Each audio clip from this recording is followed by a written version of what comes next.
Keeping your espresso grinder clean is extremely important, both for consistency of espresso shots and for the taste.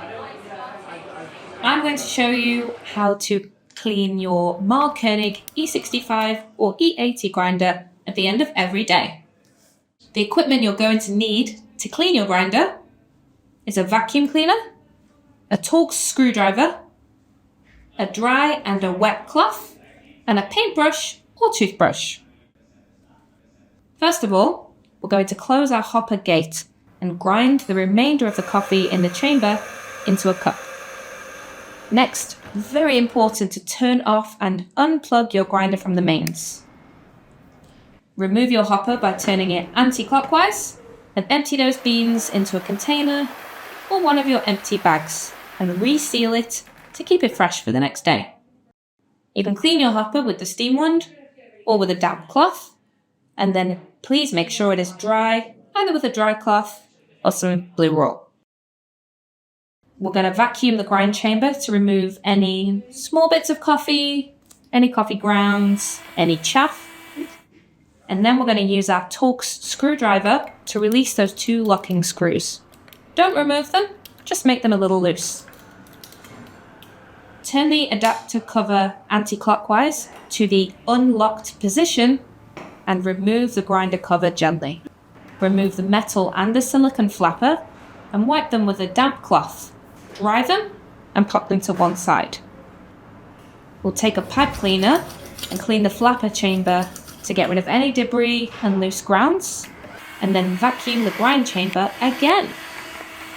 Remove the chute from the front of the grinder by pulling gently and wipe that with a damp cloth and dry it. We'll take our vacuum cleaner again to clean out where the chute lives. We will then release the 3 locking screws on the top burr and move that burr carrier anti-clockwise to the unlocked position.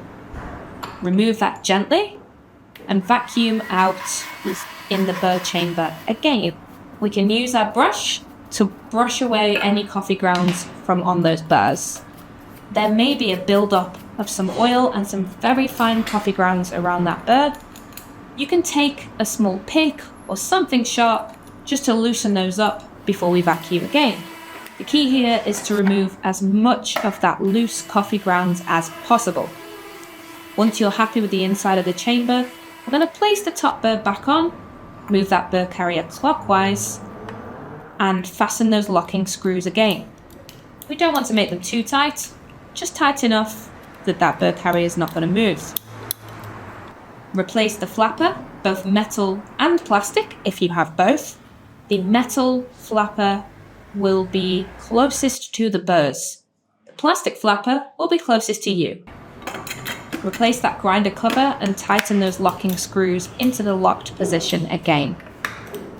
Once you're happy with how this looks, you can place the hopper back on top by turning it clockwise. Make sure this has a nice tight fit, otherwise your grinder will not turn on. We can wipe the body of the grinder just with a damp cloth. Your grinder is going to need to be redialed in after cleaning. This is completely normal. Just treat it like you dial in your coffee every day.